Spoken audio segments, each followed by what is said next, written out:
నమస్కారం. ఈరోజు మనం భారతీయ జర్నలిజం గురించి కొంచెం లోతుగా మాట్లాడుకుందాం. ఒకప్పుడు స్వాతంత్ర్యం కోసం ఒక మిషన్లా పనిచేసిన జర్నలిజం ఇప్పుడు ఒక క్లిష్టమైన వ్యాపారంలా ఎందుకు మారింది? మన ముందు సీనియర్ జర్నలిస్ట్ పెద్దాడ నవీన్హారు అందించిన ఒక సమగ్ర నివేదిక ఉంది. దాని ఆధారంగా అసలు ఏం జరిగిందో, జర్నలిజం ముందున్న సవాళ్లేంటో చూడ్డాం. తప్పకుండా. ఇది కేవలం జర్నలిస్టుల సమస్య కాదు, మన ప్రజాస్వామ్యానికి నాలుగో స్తంభం అంటారు కదా. అవును. ఆ స్తంభం బలంగా ఉందా లేదా అనే దానిపైనే మన సమాజం ఆరోగ్యం కూడా ఆధారపడి ఉంటుంది. నిజమే. సరే, అసలు ఈ మార్పు ఎక్కడ మొదలైంది? స్వాతంత్ర్యోద్యమ సమయంలో జర్నలిజం ఒక ఆయుధం.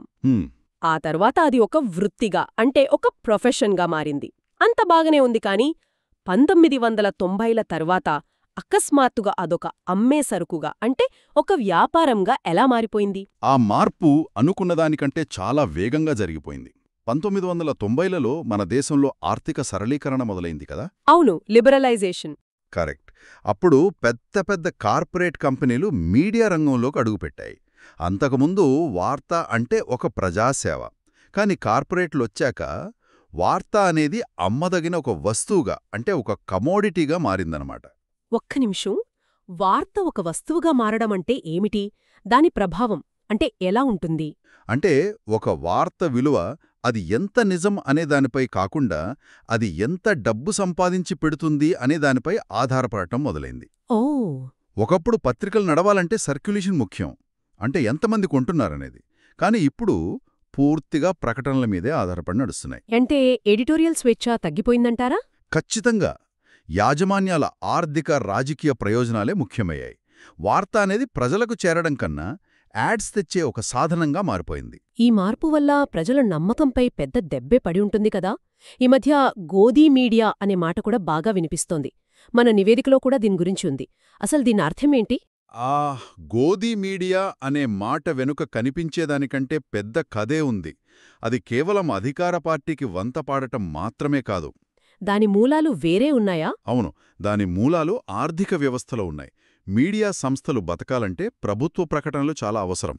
ఎప్పుడైతే ప్రభుత్వమే అతిపెద్ద ప్రకటనకర్తగా మారిందో, అప్పుడు ప్రభుత్వాన్ని ప్రశ్నించే ధైర్యం మీడియాకు తగ్గిపోతుంది. అంటే ఒక రకంగా ప్రభుత్వం మీడియాను ప్రకటనల రూపంలో కంట్రోల్ చేస్తోందని అనుకోవచ్చా? ప్రభుత్వాన్ని విమర్శిస్తే యాడ్స్ ఆగిపోతాయనే భయంతో. ఖచ్చితంగా అదే. దాంతో ప్రజల పక్షాన ఉండాల్సిన వాచ్ డాగ్ పాత్రను వదిలేసి ప్రభుత్వానికి అనుకూలంగా మారిపోతుందనే విమర్శ బలంగా ఉంది. దీనివల్లే మిస్డైరెక్షన్, అంటే ప్రజల దృష్టిని పక్కదారి పట్టించడం అనే ప్రమాదకరమైన ట్రెండ్ మొదలైంది. ఇక్కడే అసలు విషయముంది.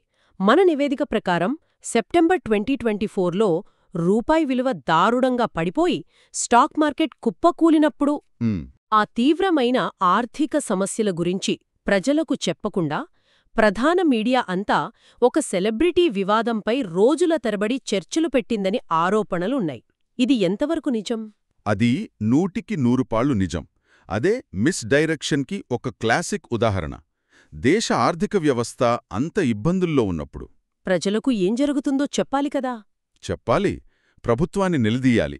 కాని దానికి బదులుగా ఏమాత్రం సంబంధం లేని ఒక సెలబ్రిటీ గొడవను చూపించి అందరి దృష్టిని పక్కకు తిప్పేశారు. దీనివల్ల ప్రజలకు తెలియాల్సిన నిజాలు తెలియకుండా పోయాయి. వాళ్లను అనవసరమైన భావోద్వేగాల్లో ముంచెత్తారు. ఈ ధోరణి వల్ల నమ్మకం పూర్తిగా పోయి ఉంటుంది. దీనికి సంబంధించి ఏమైనా లెక్కలు, సర్వేలు లాంటివి ఉన్నాయా? ఉన్నాయి. రాయిటర్స్ ఇన్స్టిట్యూట్ 2024 రిపోర్ట్ ప్రకారం భారతదేశంలో వార్తలపై నమ్మకం చాలా దారుణంగా పడిపోయింది. ఎంతవరకు? ఆశ్చర్యకరమైన విషయమేంటంటే, ప్రభుత్వ ఆధ్వర్యంలోని దూరదర్శన్పై 64% మంది నమ్మకముందని చెబితే, ప్రైవేట్ టీవీ ఛానళ్లపై కేవలం 41% మంది మాత్రమే నమ్మకముందన్నారు. ఒక్క నిమిషం ఆగండి. ప్రభుత్వ ఛానల్ని ప్రైవేట్ ఛానళ్ల కన్నా ప్రజలు ఎక్కువగా నమ్ముతున్నారన్నమాట. ఇది చాలా పెద్ద విషయం కదా. అవును. ఇది పరిస్థితి ఎంత తీవ్రంగా ఉందో చెప్పటానికి ఇది ఒక్క ఉదాహరణ చాలు. ఇదంతా యాజమాన్యాల స్థాయి, ప్రభుత్వాల స్థాయిలో జరుగుతున్నది. కాని ఈ ఒత్తిడి కింద నలిగిపోతున్న అసలైన జర్నలిస్ట్ కథేంటి? వాళ్ల పరిస్థితి ఎలా ఉంది? ముఖ్యంగా పట్టణాల్లో పనిచేసే స్టాఫర్లు, పల్లెటూళ్లలో పనిచేసే స్ట్రింజర్ల మధ్య చాలా తేడా ఉందని విన్నాను. ఇది చాలా ముఖ్యమైన పాయింట్. ప్రాంతీయ పత్రికలకు వెన్నెముకలాంటి వాళ్లు ఈ గ్రామీణ విలేకరులు, అంటే స్ట్రింజర్లు. కాని వాళ్ల పరిస్థితి చాలా దయనీయంగా ఉంది. ఎందుకని? యాజమాన్యాలు వాళ్లను కేవలం వార్తలు తెచ్చేవాళ్లుగా కాకుండా యాడ్స్ తెచ్చే ఏజెంట్లుగా చూస్తున్నాయి. అంటే వాళ్ల జీతం వాళ్లు రాసే వార్తల నాణ్యత మీద కాదు, వాళ్లు ఎంత వ్యాపారం తెచ్చారనే దానిపై ఆధారపడి ఉంటుంది. అంటే ఒక స్ట్రింజర్ తన ప్రాంతం నుంచి ఒక మంచి వార్త తేవడం కన్నా ఎక్కువ యాడ్స్ తేవడమే ముఖ్యమా? ఇది దారుణం గదా? అవును, ఇది నేరుగా పెయిడ్ న్యూస్ అనే అవినీతికి దారి తీస్తోంది. వార్త ఏది, ప్రకటన ఏది అనే తేడానే లేకుండా పోతోంది. ఒకసారి ఆలోచించండి, మీరు ఒక నిజాయితీగల వార్తను రిపోర్ట్ చెయ్యాలనుకుంటారు, కానీ మీ జీతం మాత్రం మీరు తెచ్చే యాడ్స్పై ఆధారపడి ఉంటుంది. అది ఎంతటి నైతిక సంఘర్షణ! ఈ పెయిడ్ న్యూస్ అనేది కేవలం ఈ స్ట్రింజర్లు చేసే పనేనా, లేక యాజమాన్యాల స్థాయిలో కూడా జరుగుతుందా?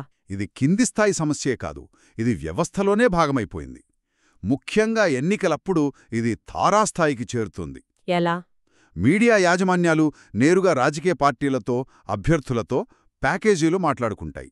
అంటే ఇంత డబ్బు ఇస్తే ఎన్నికలు అయ్యేంతవరకు మీకు అనుకూలంగా వార్తలు రాస్తాం, మీ ప్రత్యర్థులపై నెగటివ్ కథనాలు వేస్తాం అని డీల్స్ కుదుర్చుకుంటాయి. అమ్మో! మన నివేదిక ప్రకారం 2024 లోక్సభ ఎన్నికలప్పుడు ప్రెస్ కౌన్సిల్ ఆఫ్ ఇండియాకు ఏకంగా 290 పెయిడ్ న్యూస్ కేసులు అందాయట. అది కేవలం అధికారికంగా రిపోర్టైనవి మాత్రమే. కరెక్ట్. బయటకు రానివి ఇంకెన్ని ఉంటాయో! ఆ 290 కేసుల్లో రాజస్థాన్ నుంచే 111 కేసులు ఉన్నాయంటే పరిస్థితి ఎంత దారుణంగా ఉందో అర్థం చేసుకోవచ్చు. ఇది జర్నలిజం విలువల పతనానికి నిలువుటద్దు. ఇంత ఒత్తిడిలో ఇంత అవినీతి మధ్య పనిచేస్తున్న వాళ్లకు కనీసం జాబ్ సెక్యూరిటీ, జీతభత్యాల గ్యారంటీ అయినా ఉందా? ఆ మజీతియా వేజ్ బోర్డ్ ఏమైంది? దాని గురించి పెద్ద పోరాటాలే జరిగాయి కదా. మజీతియా వేజ్ బోర్డ్ సిఫారసులు జర్నలిస్టుల హక్కుల కోసం ఒక పెద్ద విజయం.